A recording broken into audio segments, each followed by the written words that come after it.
ان کو ایک تھانے سے دوسرے تھانے سے تیسرے تھانے، اور ظلم کی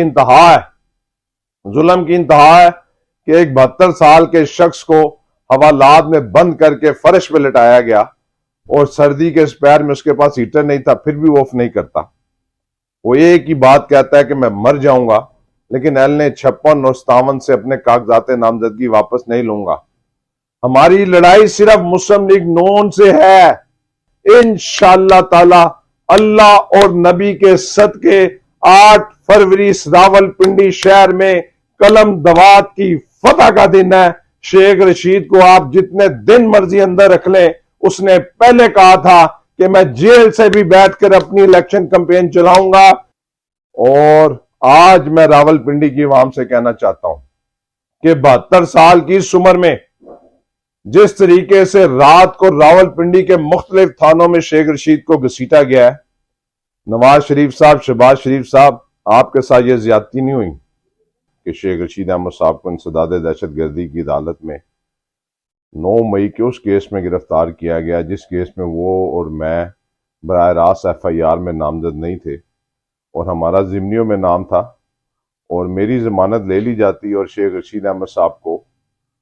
ان کی ضمانت کینسل کر دی جاتی ہے، اور پاکستان تحریک انصاف کے تمام کارکنوں کی ضمانت لے لی جاتی ہے، 100-125 کے لگ بھگ جتنے کارکن تھے، لیکن ایک شیخ رشید احمد صاحب کی ضمانت اس لیے کینسل کی جاتی ہے کہ میری سمجھ سے بالا تر ہے، حالانکہ اس واقعے سے شیخ رشید احمد صاحب کا کوئی تعلق واسطہ نہیں، اور نہ ہی 9 مئی کو شیخ رشید احمد صاحب راولپنڈی میں کسی جگہ پہ موجود تھے۔ بہرحال ہمیں عدلیہ پہ یقین ہے، عدلیہ انصاف فراہم کرے گی۔ آج شیخ رشید احمد صاحب کو جسمانی ریمانڈ پہ پیش کیا جا رہا ہے۔ دکھ اس بات کا ہے کہ آج میں آپ سے اس لیے تفصیلی بات کر رہا ہوں کہ 10 اپریل 2022 کو جب پاکستان تحریک انصاف کی حکومت ختم ہوئی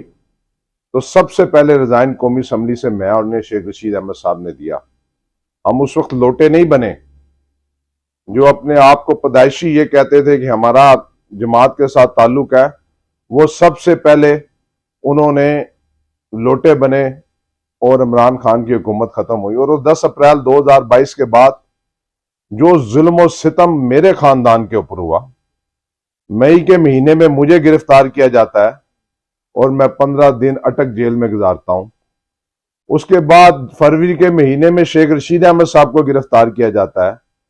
اور سخت سردی میں شیخ رشید احمد صاحب راولپنڈی کی عدالتوں میں، مری کی عدالتوں میں دھکے کھاتے ہیں، ان کو سیڑھیوں سے دھکے دیے جاتے ہیں، لیکن وہ اف تک نہیں کہتے، 20 دن کی جیل کاٹ کر باعزت باہر آ جاتے ہیں۔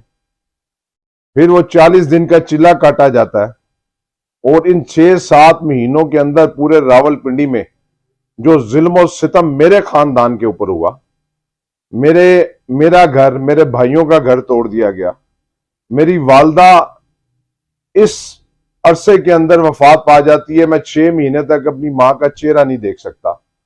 اور جس طریقے سے مجھے جنازے میں شرکت کی اجازت ملی اور تدفین کی اجازت نہیں ملی، میں نے اف تک نہیں کیا۔ میرا آبائی گھر جو میرے دادا دادی کا گھر تھا، اس کو 3 دفعہ توڑا جاتا ہے، لال حویلی پر قبضہ کر لیا جاتا ہے۔ لال حویلی 1.5 مہینے جب سے ہم نے اس کو پبلک سیکریٹریٹ بنایا کبھی بند نہیں ہوئی، 1.5 مہینے اس کو پولیس کے ہینڈ اوور کر دیا جاتا ہے کہ پولیس کا اس پر قبضہ ہو جاتا ہے، ہمیں ہائی کورٹ سے ریلیف ملتا ہے۔ میرا گجرالہ میرا بھائی کا گھر توڑ دیا جاتا ہے، میں آف نہیں کرتا۔ چھانگا مانگا میں میرے والد صاحب کا گھر توڑ دیا جاتا ہے، میں آف تک نہیں کرتا۔ لاہور میں میرے پھوپھیوں کے گھر توڑ دیے جاتے ہیں، میں آف تک نہیں کرتا۔ میرے دوستوں کو اٹھا لیا جاتا ہے، ان کے 10-10 سال کے بچوں کو اٹھا کر تھانوں میں بند کیا جاتا ہے، میں آف تک نہیں کرتا۔ ان کی حاملہ بیویوں کو اٹھا لیا جاتا ہے، میں آف تک نہیں کرتا۔ ہمارے 20 سے 22 ملازمین کو اٹھا کے مارا جاتا ہے، میں آف تک نہیں کرتا۔ میرے بڑے بھائی شیخ شاکر صاحب اور شیخ عمران کو 8 دن ڈبل ہتکڑی لگا کر 4 پائیوں کے ساتھ باندھا جاتا ہے، لیکن میں آف تک نہیں کرتا۔ اور آج میں راولپنڈی کی عوام سے کہنا چاہتا ہوں کہ 72 سال کی اس عمر میں جس طریقے سے رات کو راولپنڈی کے مختلف تھانوں میں شیخ رشید کو گھسیٹا گیا ہے، نواز شریف صاحب، شہباز شریف صاحب، آپ کے ساتھ یہ زیادتی نہیں ہوئی،